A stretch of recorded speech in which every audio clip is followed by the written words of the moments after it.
Marvel Rivals DirectX 12 not supported on your system in Marvel Rivals. Even though if you're playing different games where DirectX 12 is needed and it's not supporting, I will show you how you can fix this up. So first of all, we need to understand the error. DirectX 12 not supported error typically arises when your system configuration does not meet the game requirement for DirectX 12. This can be due to outdated operating system, graphic drivers, or incorrect GPU settings.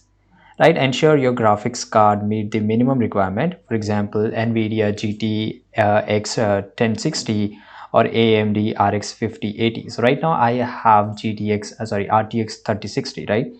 So I made the expectation. Now make sure your Windows operating system is updated, right? So you have to just go to here search bar, and here you have to search for check for updates.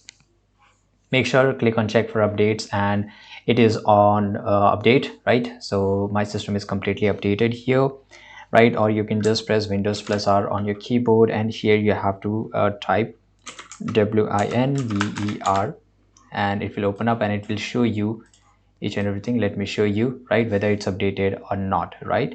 And your window should be activated. Now update graphics driver. Outdated graphic driver can cause this issue. Visit this official page. So let me just take you to page here, right? And here you have to search for Nvidia DirectX 12 driver and search for it.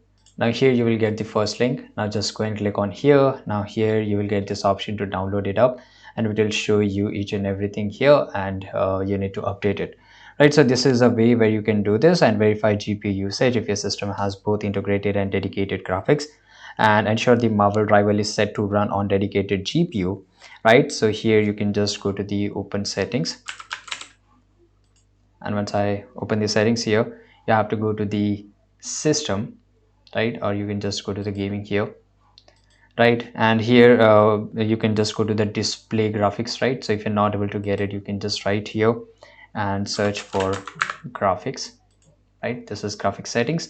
It will come up here. Now here you can assign this, right? And make sure you just turn this on, and once you turn this on, you need to restart your app or game to see the changes. Now, as workaround, you can modify the game launch option to run in DirectX 11 mode, right? If you're using Steam or Epic Games Launcher, add DX11 in the launch option settings. And once you have made all the changes which I've shown you, you can do one thing: restart your system, reboot your system right now, and this is how you can fix this issue. Thanks for watching.